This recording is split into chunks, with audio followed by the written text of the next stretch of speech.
Bon, ben, merci à tous de me consacrer ce temps. J'espère que vous m'entendez bien. C'est bon? Donc, ouais, merci de prendre une petite heure de votre temps de travail pour venir m'écouter donc, sur ce que j'ai réalisé en juin dernier, donc l'ascension en solitaire du mont Denali en Alaska. Je suis super heureux d'être là aujourd'hui pour vous parler de cette expérience qui me tient vraiment à cœur, qui m'a vraiment transformé. Et j'espère qu'à travers cette conférence, que je puisse vous donner un petit aperçu de ce que j'ai vécu là-bas et de ce que j'ai appris. Donc on va rester à peu près une petite heure ensemble. Je vais essayer de garder 10 minutes de questions à la fin. Bon, essayez de me speeder si je parle trop. Mais donc on va commencer par, je vais vous expliquer d'abord pourquoi j'ai fait cette montagne, pourquoi en solo, un peu de background. Et après, je parlerai de toute ma préparation, sur la logistique, sur l'équipement. Et ensuite, on viendra au cœur du sujet, donc sur l'ascension en elle-même. Je détaillerai les étapes principales de l'ascension. Et après, je ferai une petite ouverture sur ce que l'expédition m'a appris en termes de leçons de vie. Et on terminera par toute la partie financement, budget. Et je vous expliquerai aussi le rôle qu'a eu NXP dans cette expédition. Donc, je garderai, j'espère, 10 minutes de questions pour la fin. Donc, si ça vous va, gardez vos questions en tête et on y reviendra à la fin. Donc déjà, qu'est-ce que c'est le Denali? Donc le Denali, pour ceux qui ne connaissent pas, c'est la plus haute montagne d'Amérique du Nord, le sommet des États-Unis également, qui a été renommé récemment par Trump en mont McKinley. Bon, ça a souvent changé le nom au fil des années, mais je vais garder pour cette conférence le nom Denali, qui est quand même le nom original de la population d'Alaska. Donc c'est une des montagnes les plus prisées du monde dans le milieu de l'alpinisme. Tout simplement, donc, c'est la plus haute d'Amérique du Nord, mais c'est également réputé comme étant la montagne la plus froide du monde. Il y a des températures qui atteignent les moins 100 degrés en hiver. Donc c'est vraiment très prisé dans le monde de l'alpinisme par rapport à ce que ça représente. C'est également l'une des montagnes les plus proéminentes du monde, pardon. Et aussi l'un des endroits les plus reculés de la planète. Il y a peu d'expéditions, peu de montagnes comme celle-ci qu'on peut trouver dans le monde, où on est autant dans un environnement reculé et autant coupé de tout pendant autant de temps. Le Denali, donc, c'est une montagne assez prisée. Il faut demander un permis au parc des rangers pour pouvoir le faire la montagne. Donc, il y a environ 1000 permis par an qui sont délivrés. Et l'une des particularités, donc, c'est qu'on peut aussi demander de le faire en solo. De le faire en solo, ça demande un petit peu plus de logistique. Il faut aussi justifier auprès des rangers d'expériences passées. Donc, ça ne s'obtient pas comme ça. Donc, j'ai dû un peu batailler aussi pour avoir mon permis. Cette année, donc, il y a eu environ 1000 permis délivrés et 17 personnes l'ont fait en solo. Et sur ces 17 personnes, il y a 5 personnes qui ont réussi cette ascension cette année. Donc pourquoi en solo aussi? Moi, avant tout, je suis quelqu'un de passionné par la montagne.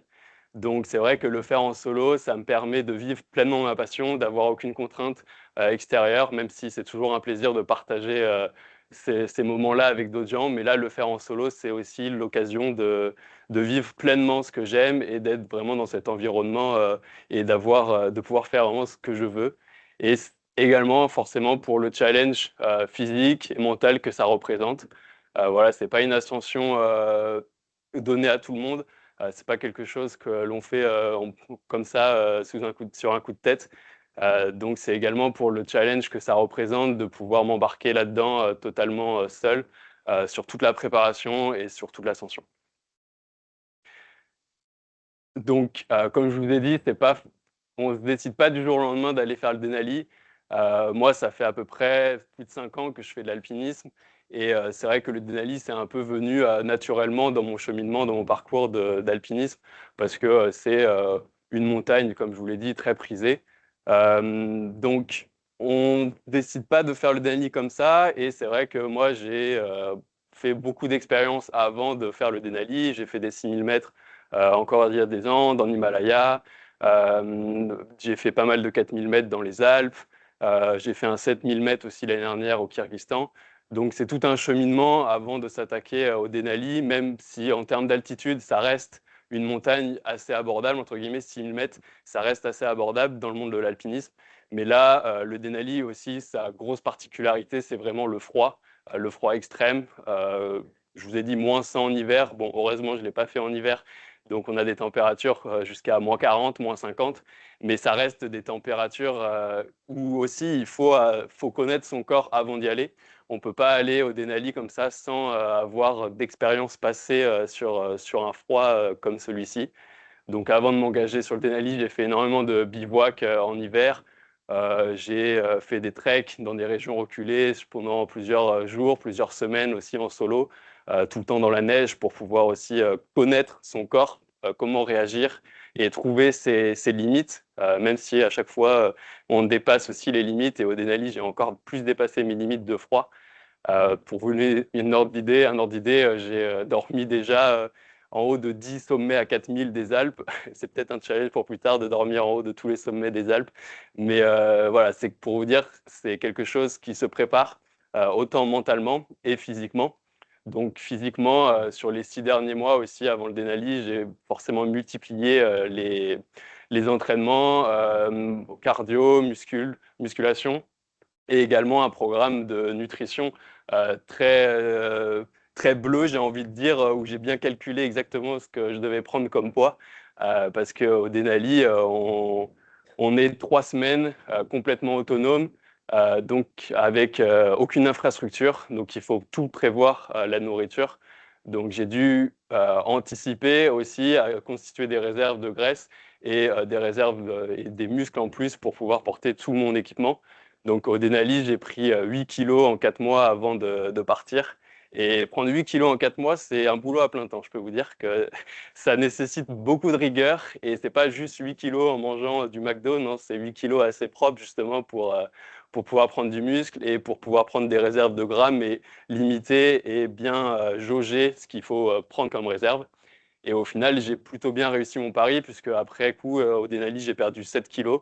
Donc, je suis revenu à peu près à mon poids d'avant et j'ai limité aussi la casse musculaire en ayant ces réserves de graisse. Donc, c'est vraiment tout un calcul et un suivi très régulier de la nutrition sur les derniers mois avant cette expédition.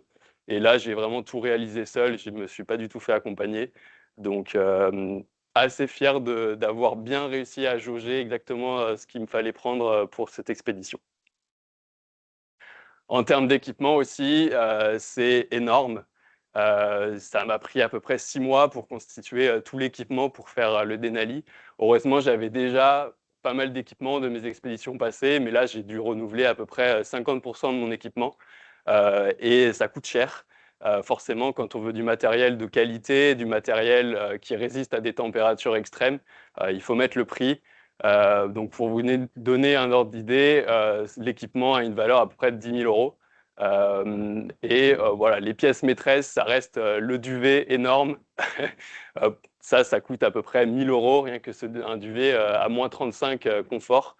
Il y a ce duvet. Après, il y a évidemment tous les équipements en termes de tente, tous les habits, la doudoune, les vestes Gore-Tex, etc., tous les mérinos. Donc, tout est bien réfléchi en termes de couches, une couche chaude, une couche isolante, une couche un peu encore thermique au niveau de la peau. Les paires de gants aussi. J'avais 6 paires de gants pour partir au Denali. Ça peut paraître fou, mais en fait, c'est ce qu'il faut parce que chaque paire de gants a son range de température. Par exemple, quand il fait moins 40 pour le sommet, on prévoit plutôt les moufles. Donc, c'est des énormes gants, on ne peut rien faire avec, donc on ne peut pas porter ça tout le temps. Donc, chaque paire de gants a sa gamme de température pour pouvoir optimiser la dextérité et le froid et pour affronter toutes les conditions. Également, les chaussettes, c'est un point très important, aussi important que les gants, d'avoir des chaussettes de qualité. Pour vous donner un ordre d'idée aussi, une paire de chaussettes pour Denali, c'est à peu près 70 euros. Donc, mais on est très bien avec et on ne le regrette pas quand on est à moins 50 degrés d'avoir une paire de chaussettes aussi chaude. Après, évidemment, il y a tout l'attirail de cuisine. Une particularité du Denali, c'est qu'il fait tellement froid qu'on ne peut pas utiliser de gaz. Donc là, je suis parti avec un réchaud à essence, avec un gallon d'essence blanche et du coup un réchaud spécifique pour pouvoir brûler de l'essence. Après, évidemment, il y a tout ce qui est hydratation, il y a tout ce qui est électronique, un panneau solaire, forcément, pour être autonome en électricité. Et après, tout ce qui est chaussures pour affronter ces conditions extrêmes. Tout l'équipement au niveau de glacier, donc les cordes, les mousquetons, les broches à glace, les cordelettes. Même si j'étais seul, j'avais quand même des cordes pour pouvoir tracter ma sled. J'en parlerai après. Et après, on retrouve certains équipements un peu plus particuliers au Denali, comme une pelle. J'étais jamais parti avec une pelle en expédition, mais en fait, au Denali, c'est l'objet le plus commun parce qu'on est tout le temps en train de devoir déneiger sa tente. Ou aussi au Denali, l'une des particularités, c'est ce qu'on appelle les caches. C'est-à-dire qu'on va enterrer plusieurs jours de nourriture à un endroit ou des affaires dont on n'a pas besoin. Donc, on va les enterrer dans la neige et comme ça, plusieurs jours après, on peut les déterrer où on a ce système où on monte un peu plus haut, déposer justement de la nourriture à un endroit supérieur. Après, on redescend au camp d'avant. Et comme ça, quand on remonte la deuxième fois, on a moins d'affaires à transporter. Donc, il y a tout ce système de cache très stratégique au Denali où il faut donc une pelle pour pouvoir enterrer à 1 à 2 mètres de profondeur ce qu'on veut laisser ou ce qu'on veut emmener plus haut. Également une scie à neige pour pouvoir couper des blocs de glace et créer des espaces pour protéger sa tente avec des gros blocs de glace. Donc voilà, il y a plein de spécificités, ça demande énormément de temps de penser à tout ça. J'ai lu des tonnes de forums pour voir les listes d'équipements et rien oublié. Et je suis content parce que je pense, rien oublié et rien n'était superflu. J'avais fait super attention au poids, forcément, surtout quand on est seul. Donc là, je suis parti avec 2 gros sacs, un sac de 120 litres, qui est un sac d'expédition, qui va donc sur le traîneau, parce que j'avais un traîneau à tirer derrière moi. Donc ce sac va sur le traîneau et après, j'ai un autre sac de 100 litres sur le dos. Donc au total, là, il y a 35 kilos purs d'équipement. Et après, à ça, on rajoute la nourriture. Donc, comme je vous l'ai dit, il n'y a pas d'infrastructure. On est vraiment dans la neige pendant 3 semaines. Donc, il faut tout prévoir. Donc là, j'avais 21 jours de nourriture, principalement en nourriture lyophilisée, ce qui a l'avantage quand même d'être plutôt bon et assez pratique. Une portion, un repas. Ça fait pas mal de déchets, mais c'est quand même assez pratique d'utiliser la nourriture lyophilisée. Après, j'avais forcément des barres protéinées, des barres énergétiques et aussi des électrolytes pour l'eau, pour aussi se réhydrater en sels minéraux, parce que quand on boit que de l'eau de fonte de neige pendant 3 semaines, on peut aussi manquer de certaines choses. Donc ça s'ajoute à l'équipement, ça rajoute 15 kilos. Donc au total, j'avais à peu près 50 kilos au départ. Donc 2 gros sacs en soute. Ça fait pas mal d'affaires à emmener comme ça à l'autre bout du monde. Donc d'ailleurs, comment on y va là-bas? Donc la capitale. L'endroit stratégique en Alaska, c'est Anchorage. Donc c'est pas la capitale, mais c'est la plus grande ville. Et après d'Anchorage, on va prendre un hydravion, à peu près 45 minutes. Donc c'est un tout petit avion de 10 places. Où du coup, on survole des paysages grandioses, des glaciers à perte de vue, donc pour aller en fait au camp de base du Denali qui se trouve à 2200 mètres d'altitude. Donc là, je n'étais pas tout seul dans l'avion. Forcément, c'est une montagne prisée, donc il y avait plusieurs alpinistes euh, en même temps que moi. Et donc là, on me voit descendre de l'avion avec mon équipement, ma sled, mon gros sac. Là, c'est des piquets en bambou pour justement, une fois qu'on enterre les caches, marquer la position de la cache. Et derrière aussi, les rangers nous donnent un petit autocollant qu'on puisse mettre sur le bambou où il y a notre nom. Donc il y a tout ça. Euh, donc là, la sensation quand on arrive avec 50 kilos d'équipement au milieu de nulle part, et j'ai eu beau avoir mentalisé avant ce moment-là, en fait, on n'est jamais vraiment prêt parce que là, voilà, je suis livré à moi-même et on ne peut pas faire demi-tour. Je me suis engagé là-dedans, donc c'est parti. Et donc l'ascension, après, c'est 5 camps jusqu'au sommet. Donc on part de 2200 mètres au camp de base. Et il y a 5 camps d'altitude pour monter au sommet, donc qui est à 6200 mètres. Donc je vais détailler étape par étape, pas jour par jour, parce que voilà, je suis resté 18 jours, mais les grandes étapes. Donc le début, c'est du camp de base au camp 1. Donc là, c'est principalement de la petite marche sur glace. C'est une bonne mise en jambe, c'est assez plat. Il ne fait pas encore trop froid, donc c'est pas mal. Là, ici, le danger principal, c'est les crevasses. parce qu'on est sur un glacier, c'est l'un des glaciers les plus grands du monde, il fait 70 km de long. Et d'ailleurs, cette saison pour faire le Denali est assez courte. Elle s'étend de début mai à fin juin à peu près, parce qu'avant début mai, il fait trop froid, tout simplement, on ne peut pas le faire. Ou alors dans des expéditions hivernales, mais c'est clairement pas pour le grand public et pas pour moi.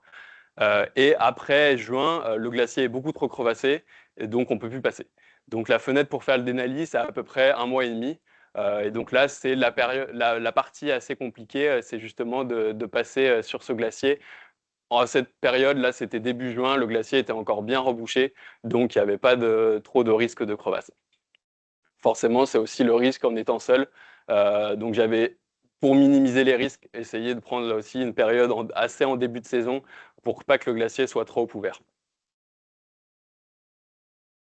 La deuxième partie, après, donc du camp 1 au camp 3, là, ça a un peu été le tournant de l'aventure parce qu'il faisait beau au début, mais c'est après que les conditions se sont gâtées et je ne savais pas trop combien de temps j'allais avoir de mauvais temps derrière.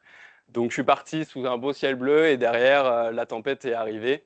Au final, le mauvais temps est resté pendant 8 jours après. Donc j'ai eu 8 jours de mauvais temps à partir de ce camp. J'ai skippé le camp 2 pour aller directement au camp 3. C'est quelque chose qui se fait assez souvent parce que le camp 2 n'a pas trop d'intérêt. Et si on est capable de porter tout son équipement directement jusqu'au camp 3, c'est plutôt privilégié d'aller directement au camp 3. Donc là, je suis arrivé au camp 3 et vraiment la tempête est arrivée. Il y avait déjà des vents à 100 km/h, on voyait rien. Je devais suivre des groupes un peu pour voir mon parcours. Là, on me voit le soir cuisiner dans mon auvent de ma tente, parce que j'avais un auvent pour pouvoir. Sinon, en fait, quand on ouvre la tente, on aurait trop de neige, donc on a tous un auvent pour cacher, pour pouvoir cuisiner aussi, mettre ses affaires un peu à l'extérieur, agrandir l'espace. Et là, on me voit cuisiner du coup à l'intérieur de ma tente, et c'est assez dangereux avec un réchaud à essence. Je ne sais pas si dans la salle, certains ont déjà utilisé un réchaud à essence, mais quand on commence avec un réchaud à essence, il y a une énorme flamme jaune qui arrive au début pendant à peu près 1 minute avant de se stabiliser en flamme bleue pour pouvoir cuisiner. C'est assez impressionnant et j'ai un peu risqué de faire cramer ma tente ou de m'asphyxier en lançant ça ici. J'avais creusé un trou. Mais en fait, on n'a pas le choix parce que dehors, c'était la tempête. Donc, c'est soit ça, soit je ne bois pas et je ne mange pas. Donc là, après, j'ai été bloqué pendant 3 jours environ au camp 3. J'aurais pu être bloqué plus. À ce moment-là, la plupart des gens sont restés 8 jours au camp 3 parce que c'était tout simplement trop dangereux de monter au camp 4. Moi, j'ai décidé de ne pas attendre plus longtemps parce qu'en fait, les conditions au camp 3 elles étaient trop compliquées. On voit là ma tente, j'étais recouvert de neige, 1 mètre de neige tous les matins et même toutes les 2 heures, je devais me lever pour déneiger la tente parce que sinon ça commençait à faire trop de poids sous la tente. Donc le matin, vous voyez bien qu'en sortant de la tente, c'est un peu compliqué d'avoir 1 mètre de neige qui tombe dessus. Donc les conditions au camp 3 étaient très compliquées. Et j'ai pris la décision, qui n'était pas forcément la meilleure, de monter au camp 4 sur un jour où il faisait pas très beau. Je pensais qu'il y avait une petite fenêtre, mais en fait, elle n'était pas terrible cette fenêtre-là. Il y avait quand même des vents à 100 km/h, on voyait rien. Donc c'était vraiment pas la bonne journée pour monter, mais quand je suis arrivé à mi-chemin, je voyais beaucoup de gens descendre, refaire demi-tour, mais moi, ça me paraissait presque autant dangereux de faire demi-tour et de replanter ma tente là, plutôt que de continuer. Euh, D'autres personnes n'ont pas eu cette chance-là de pouvoir monter au camp 4. À ce moment-là, j'ai vu une paire de skis qui était abandonnée. En fait, quelqu'un s'était fait emporter par sa sled quelques jours avant parce que c'était un terrain trop glacé. Donc, il s'est fait emporter en ski par sa sled. Donc, certaines personnes n'ont pas eu cette chance cette saison de pouvoir le faire en entier. Malheureusement, c'est le cas chaque année. Et quand on est confronté à des situations comme ça en montagne, on a un peu un mécanisme de self-defense où on se laisse pas prendre par ces émotions-là, sinon en fait on est tétanisé. Donc là, même si au milieu de cette étape, de cette montée, avec du vent à 100 km/h, savoir que quelqu'un est décédé ici quelques jours avant et voir tous les autres groupes faire demi-tour, Moi, à ce moment-là, j'avais décidé de continuer de monter. Donc là, je suis dans ma bulle et je continue. J'essaye pas de me faire prendre par la peur. Et j'ai fait cette décision, donc je l'assume. Donc là, je continue à monter jusqu'au camp 4. Heureusement, 2 jours avant, j'avais fait un premier portage au camp, quelques centaines de mètres sous le camp 4, ce qui m'a évité de porter à peu près 8-10 kilos le jour où j'ai changé de camp. Et là, on voit, par exemple, au camp 3, j'ai laissé énormément d'affaires. Donc, j'ai laissé aussi ma sled, justement, parce que quand on est solo, la sled, c'est pas forcément notre allié. Donc, j'ai fait le choix de la laisser au camp 3, alors que beaucoup de personnes la montent jusqu'au camp 4. Mais c'est très dangereux d'avoir ça, surtout en descente. Donc là, c'est pour ça que j'avais fait un premier portage pour pouvoir me libérer de ma sled et arriver au camp 4 avec plus que, entre guillemets, 25-30 kilos d'affaires. Et après, le camp 4, ça a été un peu la libération. Donc le camp 4, c'est un peu le camp de base avancé, j'ai envie de dire, parce que du camp 4, on n'est plus qu'à 2 camps du sommet. Et le camp 5, c'est beaucoup trop dangereux et il fait beaucoup trop froid pour pouvoir y rester longtemps. Donc les gens, en fait, ce qu'ils font, c'est qu'ils attendent au camp 4 et on attend ici une fenêtre de 48 heures. Parce qu'avec 48 heures, on a le temps de monter premièrement au camp 5 et ensuite de faire le sommet le lendemain. Donc, les gens attendent au camp 4 jusqu'à ce qu'il y ait une fenêtre. Et là, moi, quand je suis arrivé au camp 4, ça faisait 15 jours que certaines personnes attendaient. Ça faisait 15 jours qu'il n'y avait pas eu de fenêtre. C'était une saison catastrophique pour le Denali cette année. D'habitude, on est à 70% de taux de succès. Là, cette année, c'était 25-30% parce qu'il n'y avait absolument pas de fenêtre météo. Donc là, au camp 4, quand je suis arrivé, il y avait à peu près, ouais, la plupart des gens attendaient là depuis 15 jours et beaucoup commençaient justement à descendre parce qu'ils n'avaient plus de vivres ou juste ils n'avaient plus le temps. Moi, j'ai eu de la chance d'arriver justement à la fin de la mauvaise période. Bon, forcément, au bout de 15 jours, il y a bien un moment où il va faire beau. Donc là, je savais à peu près que d'ici 4-5 jours, les hautes pressions allaient arriver et qu'il allait faire un petit peu plus beau. Donc tout le monde était un peu positif et optimiste et on entrevoyait un peu une fenêtre qui allait arriver dans les prochains jours. Donc, ce que j'ai fait au camp 4, bah, j'ai pris mon mal en patience et j'aime pas trop cette expression parce que c'était pas un mal et j'ai vraiment passé des super moments ici au camp. Le camp 4, c'est très sociable. Tout le monde parle, tout le monde fait le tour du camp, voire à droite à gauche. Tout le monde est dans un petit abri. Donc là, on voit l'abri que j'avais. Bon, c'est pas vraiment un abri, mais ça protège du vent et des gens. Donc tout le monde a son petit terrain en fait entouré de glace et je l'appelais Barbieland ce camp parce que le matin tout le monde se fait coucou depuis son petit cercle de glace. Donc c'est assez marrant. Et en fait, bah, là-bas, les journées passent super vite parce que tout prend du temps au Denali, le temps de faire fondre 3 litres de neige, déneiger la tente, aller à droite à gauche, aller genre voir les gens pour savoir ce qu'ils prévoient de faire dans les prochains jours, etc. Donc tout prend du temps au Denali, donc au final on s'ennuie pas. Voilà, j'ai écouté des livres audio, j'ai réfléchi sur ma vie, sur moi. Donc il y a plein de choses à faire et c'est justement quelque chose que je redoutais avant d'aller au Denali, c'était cette attente-là. Parce que dans mes précédentes expériences et précédentes expéditions, j'avais toujours eu du beau temps, donc j'avais toujours pu monter sans attendre. Et je savais qu'au Denali, c'était pas possible d'avoir du beau temps tout le temps.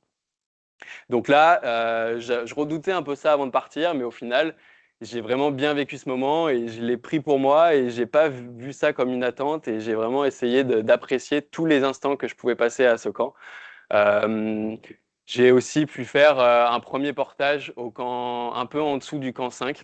Bon là, ça a été l'une des journées les plus compliquées aussi de l'aventure parce que il faisait très froid ce jour-là, il faisait moins 50 degrés. Donc là, j'avais comme idée de porter au camp 5 3-4 jours d'essence et de nourriture pour quand j'allais ensuite faire le sommet. J'ai pas réussi à atteindre le camp 5, j'ai dû faire demi-tour un petit peu avant parce qu'il faisait trop froid. Et ce jour-là, il y avait Nirmal Purja, pour ceux qui connaissent, c'est l'un des plus grands alpinismes du monde, donc qui détient le record de 8000 et il y a un documentaire Netflix sur lui parce qu'il a le record de nombre de 8000 en le moins de temps possible. Et ce jour-là, je l'ai croisé. Il faisait demi-tour, il n'avait pas réussi à faire le sommet parce qu'il faisait beaucoup trop froid. Il faisait moins 65 au sommet et les gens en cette période-là ne sont pas équipés pour cette température. Là, il y avait vraiment une descente polaire. Donc, même le meilleur alpinisme du monde n'a pas pu faire le sommet ce jour-là. Donc moi, quand j'ai vu ça, j'ai fait aussi demi-tour parce que là, j'avais atteint un seuil de douleur que j'avais jamais vu avant.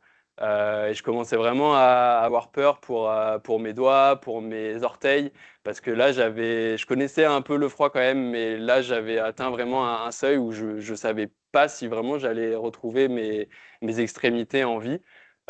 Donc, ce que j'ai fait, c'est que j'ai fait ma cache. J'avais quand même avancé de presque 1000 mètres de dénivelé, donc c'était pas mal. J'ai enterré mes affaires et je suis vite redescendu au camp 4 pour me réchauffer.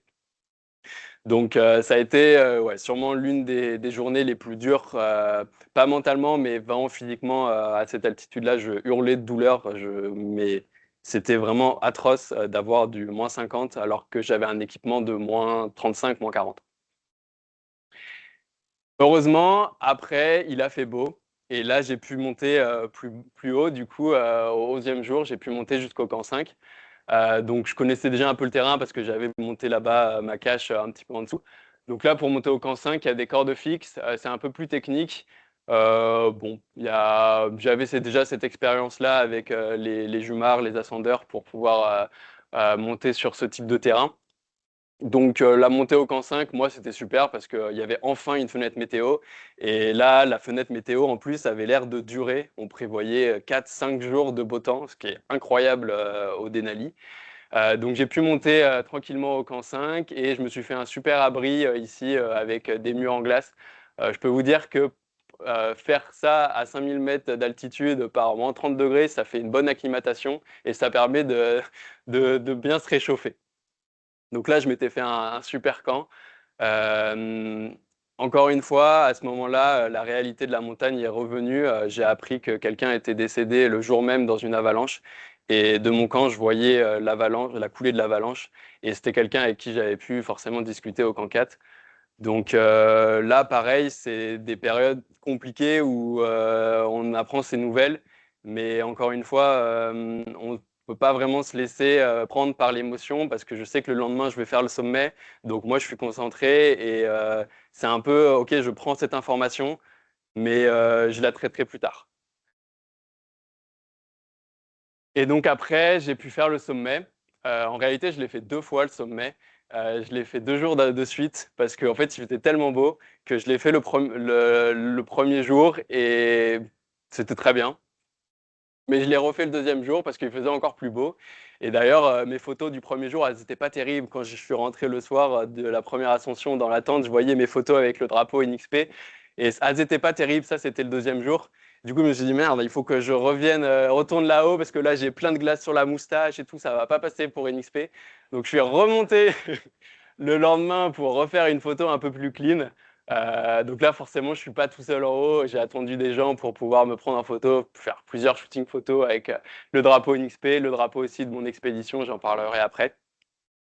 Donc le jour du sommet, c'est incroyable. J'arrive là-haut, on voit tout est dégagé, il fait un temps parfait, il n'y a aucun vent, il fait que -30 degrés, mais -30 degrés sans vent avec du soleil. On peut rester, je suis resté 1 heure au sommet avec des petits gants. C'est très supportable, surtout quand on a vécu avant du -50.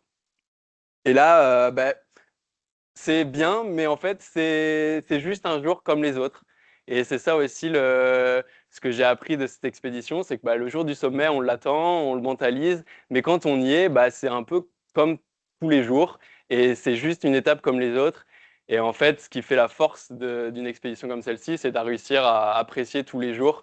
Et le sommet, c'est juste la cerise sur le gâteau. Et c'est pour ça que quand je parle du sommet, c'est super, mais en fait, j'ai autant d'étoiles dans les yeux quand je parle de mon temps que j'ai passé au camp 4 ou quand j'ai redescendu après. Mais évidemment, quand on porte un projet comme ça en solo et qu'on a travaillé dessus pendant autant de temps, qu'on a sacrifié autant de temps personnel et pro parfois pour se préparer pour le sommet, forcément, quand on arrive là-haut, c'est un moment incroyable. Et là, je pense à mes proches aussi. Petite anecdote, mon téléphone satellite marchait pas quand je suis parti en fait, quand j'ai pris l'hydravion. Je me suis rendu compte que j'arrivais pas à envoyer de messages satellites, ce qui n'était pas prévu. Je pense que j'avais fait une update sur mon PC juste avant pour mettre à jour sur Garmin, mais ça a fait que j'ai pas pu prévenir qui que ce soit pendant 18 jours de ce qui se passait là-bas. Et au final, c'était quelque chose qui m'a libéré aussi de ne pas devoir donner des nouvelles tous les jours. Avant, j'avais dit je donnerais des nouvelles tous les jours à ma mère, etc. Là, de devoir aucune nouvelle et de prévenir avant, attention, il n'y aura pas de nouvelles pendant 3 semaines, c'est aussi quelque chose qui m'a libéré. De pas devoir dire où j'en suis, là je suis en train d'attendre, je ne sais pas si je vais y arriver, etc. En fait, de vivre l'aventure pour soi et après de la raconter, moi c'est vraiment ce qui m'a plu. Et donc après, la redescente. La redescente, la plupart des gens la font assez rapidement, en 1 à 2 jours, 1 à 2 jours, parce que on en a marre clairement d'avoir froid, on a vite envie de rentrer. Moi, j'ai fait le choix inverse. J'étais pas pressé, j'avais encore du temps devant moi, j'avais prévu 20 jours de nourriture, donc j'avais pas envie de ramener toute cette nourriture. Donc j'ai pris mon temps, j'ai mis à peu près 4 5 jours pour descendre. J'ai dormi une fois au camp 3, une fois au camp 1. J'ai vraiment pris le temps, alors que clairement c'est faisable en une journée, 2 jours max. Mais j'ai vraiment pris le temps de descendre, et en plus comme il faisait super beau, j'ai aussi pu redécouvrir les paysages que j'avais pas vus, notamment entre le camp 2 et le camp 4. J'avais rien vu, c'était que du brouillard, c'était que du vent quand j'étais monté. Donc là, ça m'a aussi permis de voir tous ces beaux paysages. Et donc, c'était incroyable d'être relâché, d'avoir réussi et de pouvoir profiter maintenant. C'était que du bonus. Donc, la descente, j'ai passé des super moments. J'ai vraiment pris le temps pour moi aussi de me reconnecter à la réalité, parce que c'est assez violent. Ça aurait été trop violent de revenir du jour au lendemain. Donc, j'ai pris quelques jours, et aussi ce qui est marrant dans la descente, c'est forcément de retrouver toutes ces caches. À un moment, j'avais une cache au camp 4, une cache au camp 3, au camp 1, au camp de base. Donc, devoir retrouver toutes ces caches, parfois il y a 1 mètre de neige de plus, parfois il y a 1 mètre de neige de moins. Donc, c'est assez comique de devoir creuser et récupérer toutes ces affaires au fur et à mesure qu'on descend.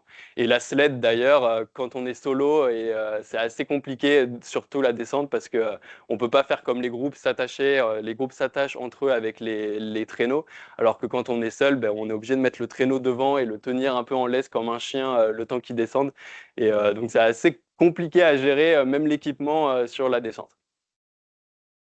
Et donc après 18 jours, j'ai pris l'avion pour rentrer. Là, forcément, c'est un moment aussi très émouvant, où on se revoit je me revoyais 18 jours avant atterrir ici, rempli d'innocence malgré ma préparation très rigoureuse. Et on voit à quel point on a grandi aussi en 18 jours, et à quel point on a pu maîtriser son environnement. Alors qu'avant, quand je suis arrivé, j'étais un peu perdu au milieu de cet environnement hostile. Et là, c'est vrai que quand je suis rentré au camp de base, j'avais l'impression de maîtriser l'environnement dans lequel j'ai passé autant de temps. Et voilà, de redécoller, de revoir aussi toutes ces montagnes. Et c'est là aussi qu'on réalise à quel point on a fait un truc incroyable, parce qu'on passe pendant 45 minutes dans des paysages hostiles avec que de la glace.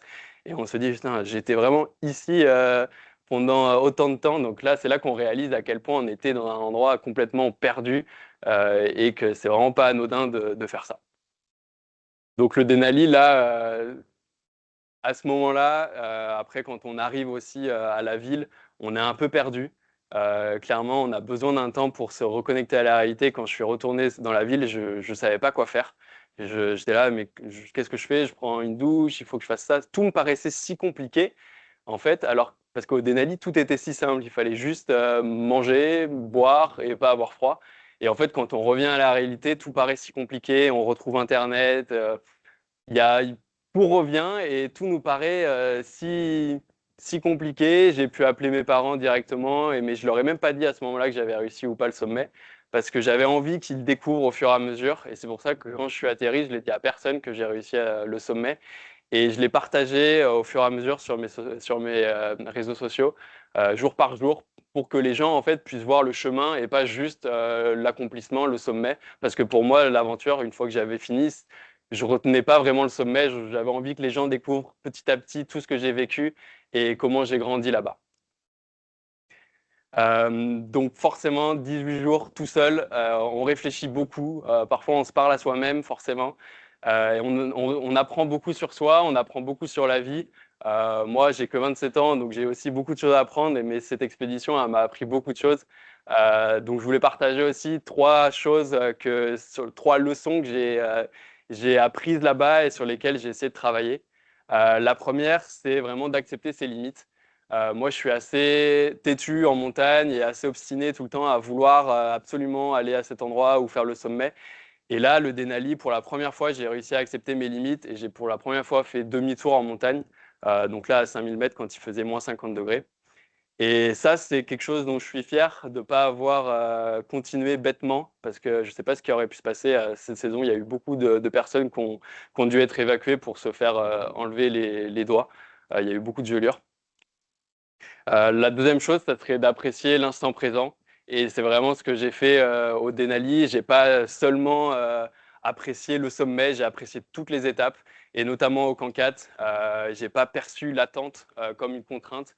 J'ai vraiment appris à être là et juste aimer vivre. C'était toujours incroyable de pouvoir vivre comme ça, même bloqué par la tempête, au milieu de nulle part, dans des paysages quand même sublimes.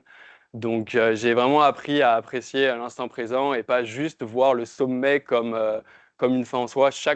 Au Denali, chaque jour était une fin en soi, chaque pas était une fin en soi. Et enfin, ça serait aussi de lâcher prise sur ce qu'on ne contrôle pas. Je me fais toujours des dos au cerveau sur il il fait pas beau ou est-ce que je vais réussir à faire ça parce qu'il y a tel événement extérieur. Avant de faire le Denali, il y avait un volcan en Alaska qui venait de se réveiller et potentiellement il allait exploser du jour à l'autre et je n'allais pas pouvoir faire l'expédition. Et c'est des choses qui m'ont rajouté de la charge mentale sur les dernières semaines et même tout le temps, à chaque fois dans mes expéditions passées, je me mettais de la charge mentale sur la météo. Et là, j'ai vraiment essayé de lâcher prise sur ce qu'on ne contrôle pas et juste accepter les choses comme elles sont et comme elles viennent. Et c'est comme ça vraiment qu'on arrive à être en paix avec soi-même. Donc le Denali, pour moi, ça a vraiment été une expérience qui m'a transformé, qui m'a bouleversé. C'était vraiment une leçon de résilience, une leçon de liberté, une leçon de confiance en soi. Et ça a été un grand moment d'éveil pour moi. Je suis très fier de ce que j'ai retrouvé là-bas et je pense que j'ai trouvé le chemin du bonheur. Le bonheur, ça n'a pas de prix, mais bon, cette expédition, ça en a une, ça en a un. Donc cette expédition, pour être transparent, ça m'a coûté 10 000 euros. Donc il y a à peu près 6 500 de matériel. Il y a aussi donc toute la partie permis, l'hydravion, les transports, etc. Donc c'est un package à peu près de 10 000 euros en solo. Ce qui est relativement peu par rapport à ce qu'on trouve sur des prix d'agence. Si vous voulez faire le Denali avec une agence, c'est à peu près 12 000 dollars sans l'équipement. Donc il faut compter à peu près un package de 20 000 dollars pour pouvoir faire le Denali si vous le faites avec une agence. Donc c'est aussi pour ça que j'ai voulu le faire solo. Forcément, ça coûte moins cher. Mais ça reste un gros budget parce que ce n'est pas une expédition comme ça et ça demande des moyens assez conséquents. Ce que j'ai fait pour financer ça, bon, j'avais les capacités de le financer par moi-même, mais j'ai voulu créer de l'engagement, communiquer par rapport à ça, communiquer par rapport à ma passion, profiter de ce moment aussi pour mettre en lumière certaines causes, notamment la cause animale. Et donc, ce que j'ai décidé de faire, c'est lancer une page de crowdfunding que j'ai appelée White Wolf Expedition. Donc, c'est une page de crowdfunding sur Ulule que j'ai lancée quelques mois avant l'expédition, où j'ai mis en vente des t-shirts personnalisés, j'ai mis en vente des livres, j'ai mis aussi des sessions de coaching. Et au final, j'ai récolté 2700 euros sur cette page de crowdfunding avec plus de 60 contributeurs. J'en vois ici dans la salle, donc merci à vous. Et au total, il y a eu 1800 euros de bénéfices grâce à cette page de crowdfunding. Et donc, j'avais dit que je reversais sur cette page 10% des bénéfices à une association. Et en plus, c'est rajouté NXP, donc, qui est venu me proposer un partenariat avec l'International Challenge Walk. Donc l'International Challenge Walk, c'est la marche qui s'est tenue en juin dernier, où chaque kilomètre marché, normalement, il y a 1 euro qui est reversé à une association. Cette année, le site a décidé de m'aider et ce qu'on a trouvé comme accord, c'était de reverser 50% pour l'association et 50% pour mon expédition. Donc au final, il y a 1700 euros qui a été collecté à travers cette marche. ce qui monte le total à 4 400 € collectés pour cette expédition. Et grâce à ça, j'ai pu financer 2 500 directement pour mon expédition, donc soit 25% du budget. Et il y a eu donc 1 000 € reversés à l'association Alaska Wildlife Alliance. J'en dirai quelques mots après. Donc ça, toute cette partie com, toute cette partie sponsoring, c'est tout nouveau pour moi. J'avais aussi envie de voir ce que ça pouvait donner parce que j'ai des ambitions assez longues en termes d'alpinisme et j'arrive à des expéditions qui coûtent de plus en plus cher. Donc forcément, au bout d'un moment, il faut s'exposer. Là, ça a été un bon premier essai. Et je suis content d'avoir trouvé aussi des partenaires, d'avoir pu avoir un passage radio, d'avoir fait une interview pour un journal local. Donc ça m'a aussi sorti de ma zone de confort. Et en fait, toute cette partie-là m'a sorti encore plus ma zone de confort que le Denali, j'ai l'impression. Mais c'est quand même quelque chose dont je suis super fier d'avoir pu, comme ça, partager ce que j'aime et d'avoir pu tirer aussi profit de ça pour mon expédition.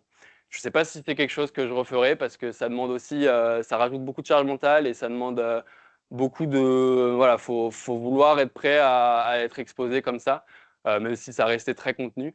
Mais c'était une bonne première expérience. Voilà, je ne sais pas si je le referai, mais en tout cas, ça m'a permis à la fois de financer un peu plus mon expédition et de partager ma passion. C'était vraiment ça l'objectif, c'était de créer de l'engagement, créer de l'engouement. Donc c'est pour ça que j'ai fait ça. En quelques mots sur l'association, j'ai envie de dire, parce que le site d'NXP a aussi beaucoup contribué. Donc 1 000 € ont été collectés. Donc c'est une association qui, en Alaska, lutte pour la conservation de la faune animale. Je vais détailler 3 objectifs majeurs de cette expédition.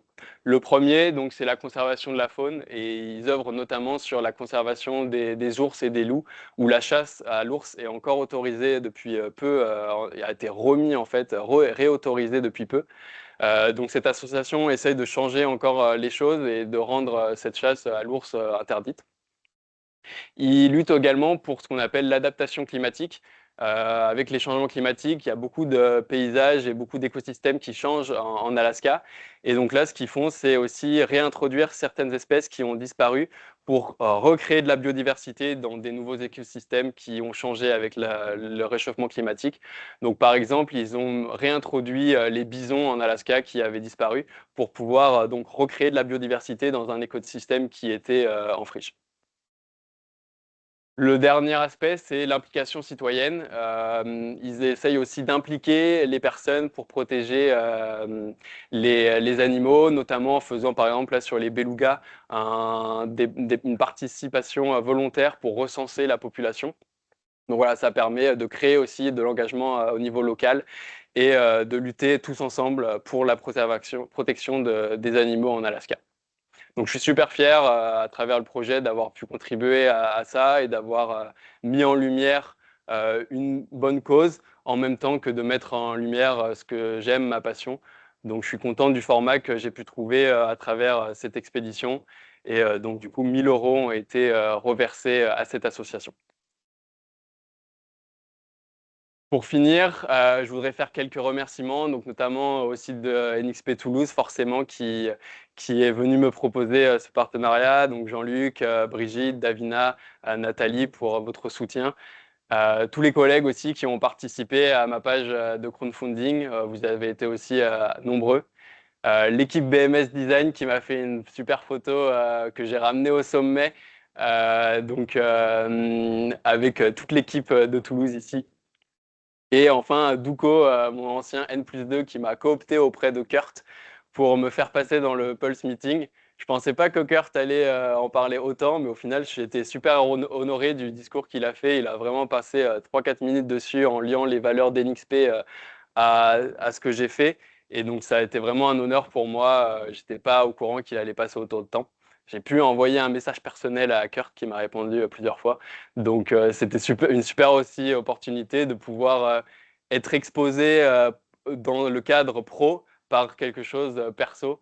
C'est assez particulier d'en parler parce que forcément, c'est personnel, mais voilà, c'est une autre dimension de pouvoir quand son perso permet aussi de grandir professionnellement. Et c'est ça que j'en retire de cette expérience.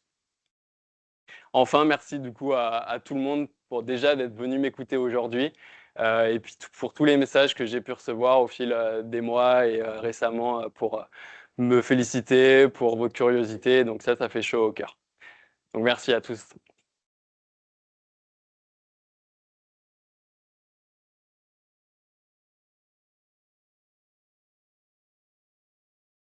Il nous reste 10 petites minutes. Donc si vous avez des questions par rapport à l'expédition, des petites curiosités, des choses que vous voulez savoir en plus, n'hésitez pas.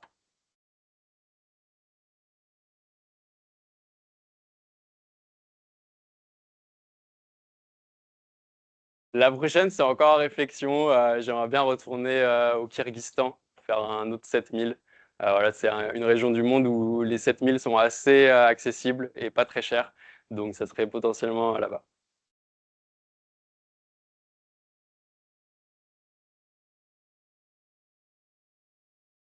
Ouais.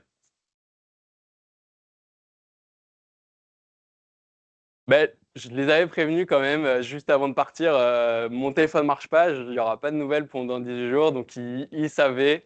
Ils se sont un peu inquiétés. Mon père regardait en plus les actus. Il a vu, bah, il y a eu 2 décès pendant que j'y étais. Donc, il était inquiet forcément, mais ils l'ont plutôt bien vécu. C'était pas la première fois que je faisais une expédition comme ça avec autant de nouvelles. Bon là, c'était quand même assez long, mais non, ils l'ont quand même plutôt bien vécu. Mais ils étaient rassurés quand je les ai appelés par WhatsApp en rentrant en direct. Forcément, ils étaient rassurés. Ouais, ouais, ils m'ont fait tout mon kit médical d'urgence. Donc non, non, c'est avant de partir, ils m'ont fourni un kit de secours et la partie pour les médicaments, etc. Ouais. Ben, de base, ce que j'avais prévu, donc, c'était que quelqu'un me donne la météo tous les jours par message satellite. Donc au final, ça, c'était pas possible. Mais le téléphone satellite marchait pour la météo. Donc en fait, je pouvais demander des requêtes météo avec Garmin. Euh, et ça, c'est vraiment très précis. On peut situer le point exact avec les coordonnées où on veut la prévision. Après, bon, il suffit de parler aux gens parce que tout le monde a les infos. Et au Camp 4, il y a des rangers. Il y a 2 rangers qui restent toujours là-bas. Et donc tous les matins, ils mettent un petit tableau avec les prévisions sur les 2 prochains jours. Après, la prévisibilité elle est tellement nulle que on peut pas trop prévoir 2 jours à l'avance, grand max. Mais ça permet au moins de voir les tendances. Mais du coup, oui, ça, c'était pas du tout un problème. J'avais la météo tous les jours, je savais à quoi m'en tenir.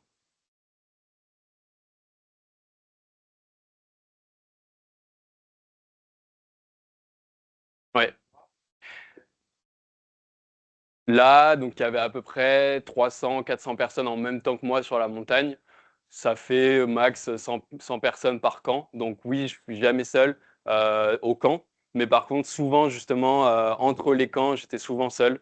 Il y a eu des fois où j'ai croisé personne pendant 3, 4 heures, même s'il y a plein de personnes sur la montagne. Mais oui, au camp, et ça rassure de rencontrer des gens. Après, en termes de charge mentale, même s'il y a des gens, ben, moi je suis tout seul. Donc c'est moi qui dois me gérer toute la nourriture, monter le camp. Vraiment, monter le camp et démonter un camp, c'est super long. On se rend pas compte comme ça. Quand j'avais l'habitude parfois de faire des bivouacs, ou pour ceux qui ont l'habitude en montagne, dans les Pyrénées, d'enlever son camp en 30 minutes. Là, pour enlever un camp à cette altitude-là et tout, il faut bien 2 heures, 2, 3 heures pour se préparer pour partir. Donc quand même être tout seul, même si on est entouré tout le temps de gens, ça rajoute une contrainte supplémentaire.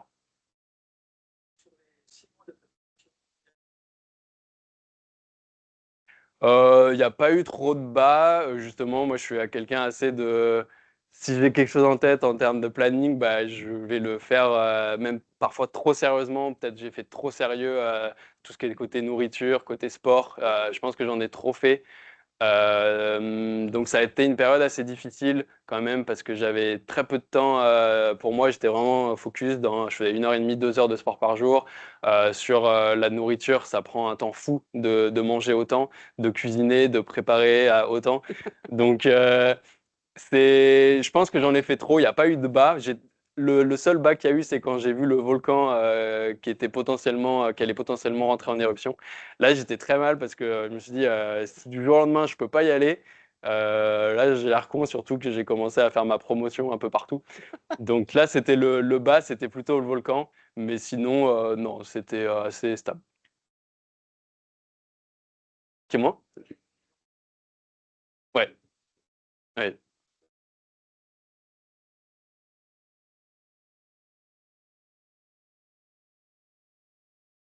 Euh, ouais.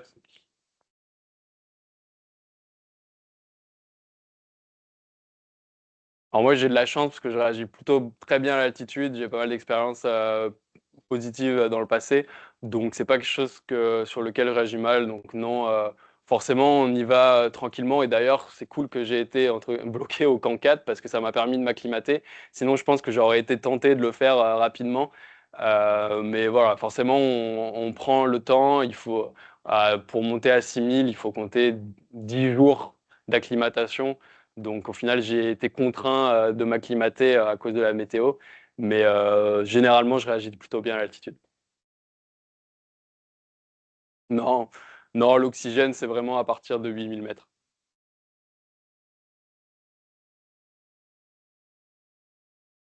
C'était un burger pas bon parce que c'est les États-Unis et qui coûte 25-30 $. Donc pas ouf, clairement, c'était mieux. Mon lyophilisé Aligo à 5000 mètres, c'était très bien. Pas besoin de payer au burger.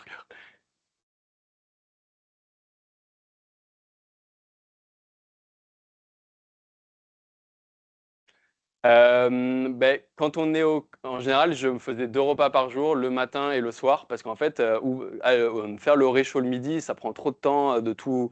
Donc en général, je mange pas le midi, je mange juste quelques barres. Mais ouais, assez réglé quand même. La difficulté, c'est de pas craquer et de pas dévaliser tout son stock, surtout quand on reste une journée dans sa tente et qu'il faut se limiter.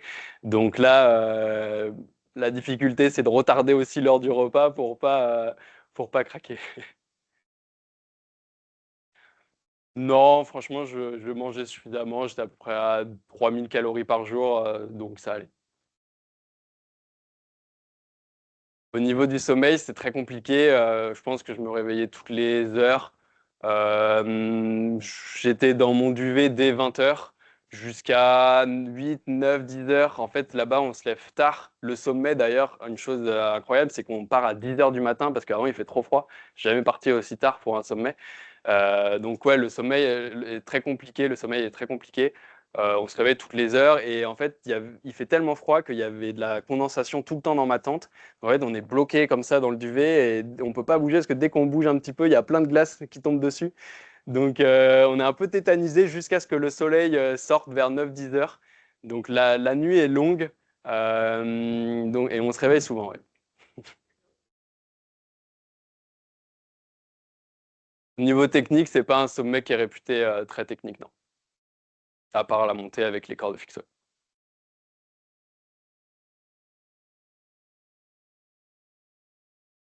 Un peu des deux, ouais, quand même pas mal d'appréhension sur est-ce qu'il allait faire beau, si j'allais pouvoir le faire. Voilà, des choses au final que j'ai appris à vivre avec. Mais moi, il y a pas mal d'impatience aussi quand même, et un peu des deux.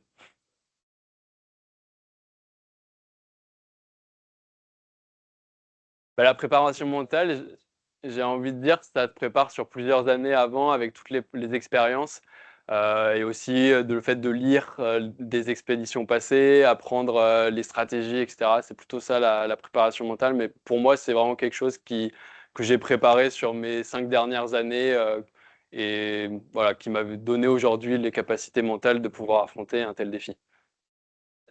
De méditation. Moi, je suis pas quelqu'un qui médite trop. Ma méditation, c'est plutôt de partir comme ça. Mais comment? Ça peut. J'ai essayé au Cancad de faire un peu de méditation. J'ai essayé. J'avais le temps. Et est-ce que j'ai plusieurs questions, moi. Déjà, est-ce que tu as croisé des animaux dans les camps ou pendant tes ascensions qui auraient pu, je sais pas, te mettre en danger ou, Non, à cette altitude-là, il n'y a pas d'animaux. non. Enfin, dans ces conditions-là, il n'y a vraiment pas d'animaux. Non, j'ai rien croisé. Après, tu étais équipé d'une balise GPS, j'imagine, pour les avalanches, pour ces choses-là, si jamais tu avais. Ouais, j'avais forcément un capteur pour être détecté en cas d'avalanche. Et pour les caches, comment tu fais pour mais déjà creuser à 2 mètres de profondeur pour Ouais, te casser la figure, ça prend du temps. pour la retrouver, Pour la parce que quand retrouver. il y a 1 mètre Pour la retrouver, justement, on a des bâtons en bambou et on en attache plusieurs ensemble pour que ça dépasse au moins de 2 mètres, 1,50 m, 2 mètres. Et après, il y a notre nom, on met une étiquette avec notre nom et puis sur mon portable GPS, je mets une marque exactement à l'endroit. Donc, c'est pas si compliqué que ça de retrouver sa Non. cache. Faut creuser assez profond parce que parfois, entre le moment où on a commencé et 3 semaines plus tard, il peut y avoir 1 mètre de neige en moins. Et aussi, il y a des oiseaux et tout, et des renards apparemment, j'en ai pas vu, hein, mais qui peuvent déterrer les Eh ouais. caches si c'est pas trop, pas assez enfoui. Donc, ça prend bien Ah 30 ouais. minutes de creuser 2 mètres de trous et poser un sac au fond et tout. Donc, c'est pas, ça prend du temps, ouais. Quand on change de camp, ça prend du temps. Et question presque la plus importante, pourquoi t'as pas pensé à appeler l'IT quand tu as eu ton problème de firmware sur le PC avec le téléphone satellite? Ah, je pense qu'au niveau décalage horaire, vous n'auriez pas répondu là.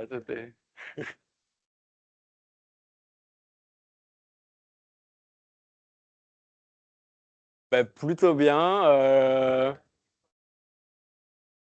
J'avais juste mon téléphone portable que je mets quand même tout le temps dans la doudoune pour pas qu'il prenne trop le froid. Mais non, ça résiste plutôt bien. Le téléphone satellite, ouais, lui, il est tellement gros qu'il résiste à. Ouais, les deux, j'ai eu aucun problème d'électronique. Voilà. Je sais pas si c'est du NXP. Bah, dans le téléphone Garmin, peut-être qu'il y a des puces NXP, mais bon, ça marchait pas, hein, donc. Enfin,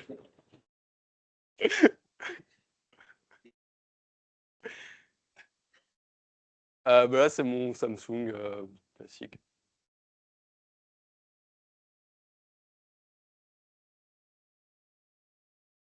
J'ai fait 15 7000 que j'avais fait aussi en solo l'année dernière, le pic Lénine au Kyrgyzstan. Mais celui-là, c'est en termes de froid, d'engagement, c'est quand même incomparable. Le 7000 mètres que j'ai fait l'année dernière, je l'ai fait sur 9 10 jours. Mais il faisait moins froid et c'est moins engagé qu'une expédition comme celle-ci. Donc là, c'est du niveau d'un. En termes de froid, c'est vraiment un 8000 par rapport à l'Himalaya. On a l'équipement d'un 8000 presque. Je pourrais presque aller faire l'Everest là avec mon équipement.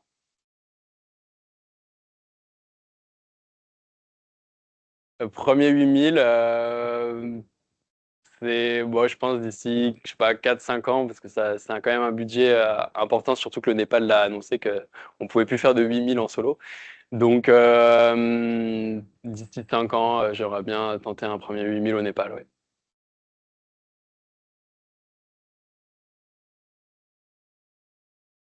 Ouais, depuis, c'est vrai qu'avec mes parents, on partait souvent en montagne, et après, c'est moi qui ai découvert au fur et à mesure.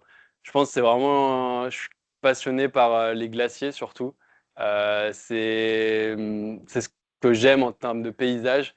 Donc, c'est vraiment une passion qui vient du cœur, quoi. Il n'y a pas de, c'est, c'est vraiment quelque chose de très, très sacré pour moi.